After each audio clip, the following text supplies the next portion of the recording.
bike. All right, I hope you guys met Markus yesterday. Markus Krämer. He's the guy that designed and developed the motorcycle and also builds the bike. And round of applause. So this is a fully focused, track-oriented motorcycle, not street legal. So what was your basic approach to this motorcycle? And when you started thinking about it, what were the main focus points for you in developing it?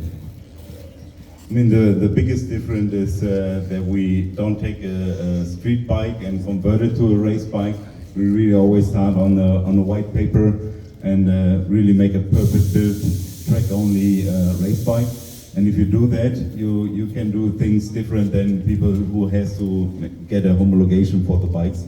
So yeah, that's also one of the reasons why these bikes are so incredibly light, because we don't have to make the chassis applicable for two persons, for example. Just track focus and make it as light as possible. And we always try to get to deliver the MotoGP feeling to the amateur and hobby racers. So yeah, these are our main driving points. So lightweight and the right power to weight ratio to give maximum rider feeling and experience. So there's a lot of technical details that we can talk about.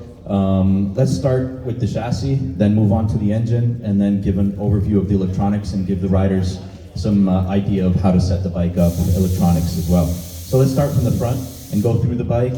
So forged wheels, of course, brakes, 290 millimeter front brakes. You'll notice they're slightly smaller than in diameter compared to the 890 Duke R, for example, which is a 320 millimeter, but that's because the bike is extremely lightweight. Overall, 142 kilograms, correct? And fully adjustable. So give us maybe, in terms of the adjustability on the chassis, starting from the front end, apart from the adjustability on the suspension, also in the rider position and clamp. So starting from the front, you can adjust the offset of the triple clamp. You can also change the head angle, plus 1 degree, minus 1 degree in 0.5 degree steps with changing the cup here. We can also adjust the ride height by changing the length of the shock, and we also have the flip chips, which you can see down here, where you can make big steps on the ride height, and you do the fine adjusting on the shock. And you can adjust, of course, seat position, the seat height, foot pegs, the handlebars, so that you can really trim the ergonomics to what you want, what you need. And yeah, a lot to do. So on the fork, compared to last year's bike, the setting of the WP Exact fork is slightly different, and also the setting in general on the bike. Could you give us just an overview on what the concept was and why you set it up this year, like in this way? Yeah, the biggest difference is we made it a little bit softer than compared to the 2020 model. This helps especially on tracks which are not super smooth, and to give you a better feel, better control, a better feedback from the front tire. And yeah, that's the main change. All right, so let's talk about the brakes, for example, on the front, talking about the adjustability with the brake pump here. We've got this race brake pump from Brembo with the settings. You can actually change and alter the setting of as you go through the day. You can alter the bite and also the reaction of on normal, sport, and race. So that changes the way that the front brake reacts, correct? Yes, it's how aggressive the brake comes on, how fast. So it's also rider preferences. You just click through, try it, see what you like best, and keep it this way. It's on and normal.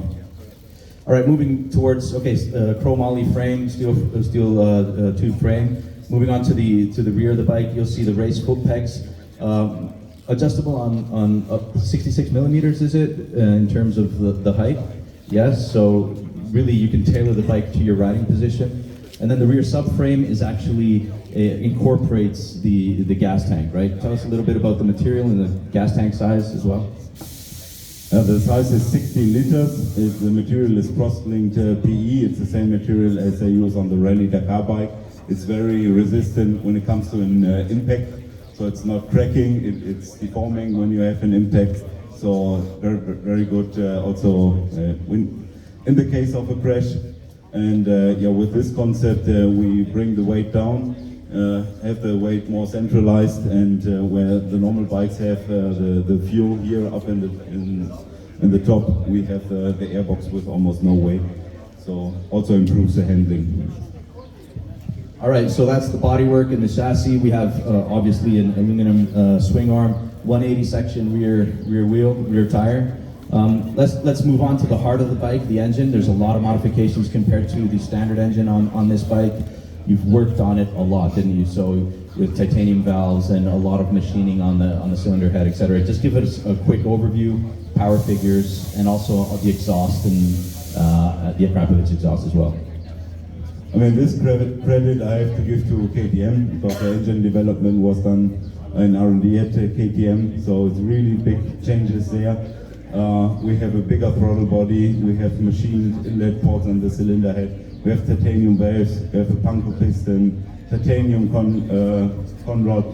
So it's a lot done to the engine, and the main goal was, of course, increasing the power, but also increasing the RPMs. So this engine is revving now to 12,000 RPM. It's 1,500 more than the old engine, and this really makes a difference. Of course, more power means more heat, and this is also the reason why we have an oil cooler installed to the bike to keep the temperatures down. All right, and the exhaust is also a lot lighter than last year, correct? The Akrapovic exhaust. Yes, it's a full titanium exhaust now, saves the weight that we put on with the oil cooler, so. So great, so 142 kilograms, 135 horsepower, correct? 12,000 RPM rev limit. So that's an extremely, and the geometry is extremely performance oriented for track use.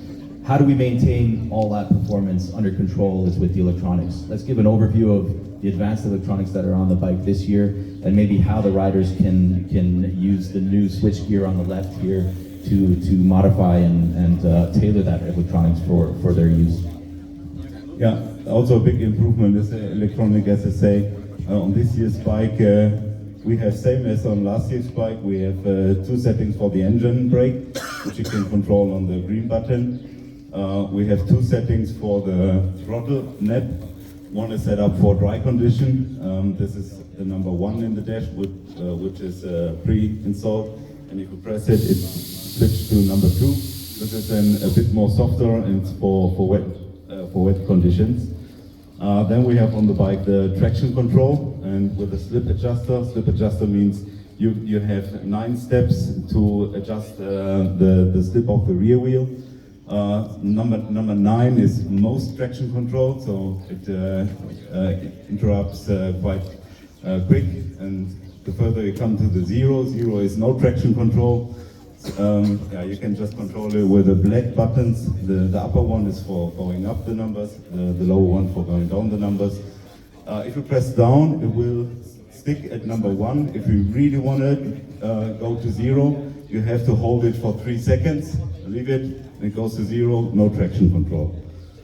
The yellow button is a pit lane limiter, and the white one is the wheelie control.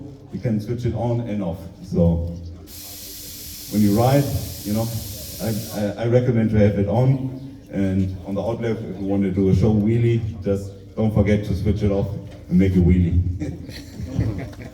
All right, so the dashboard has some new functionality as well, and with the settings of the traction control and things. Is this correct? Yes, and I mean, when you're at your bike, you always have a mechanic with you. They will explain in detail on the dash where you can see what, and if you have any questions, just directly go to your mechanic. They will explain everything in detail. All right, thanks a lot, Markus. Are there any questions on the bike? Any technical questions that you want to ask Markus? He's here throughout the day. We're here throughout the day anyway. So is the gearbox regular or race? It's reversed. It's race gearbox. Yes, it's not the street gearbox. Just remember, please, it's the race track style gearbox. Why was the decision made to add traction control and wheelie control? Yeah. Two things: more power, and also to make it more safe for the amateur rider. Okay. Customer feedback. On the traction control, Were they asking for Yeah, it? they are asking for Yeah. it. Yeah. What's the weight in the springs suspension? How much you can It's 9.0. and how heavy you can be to ride it? Yeah, it also depends on the lap time you're doing, how hard you hit the brakes. So if there's an issue with suspension, if they are too soft, but I don't see anybody where I think there's a problem. We have a WP specialist with us. If there's a need, we can change the suspension. The suspensions are already adjusted with the weight of the racer? You can tailor that with the WP suspension guys here in the mechanics. Last question maybe, because we got Is it possible to add the traction control on the 22 with the is it to ECM? retrofit the electronics? We have to ask KTM. Technically yes, but you need to change also, of course, the whole wiring loom, ECUs.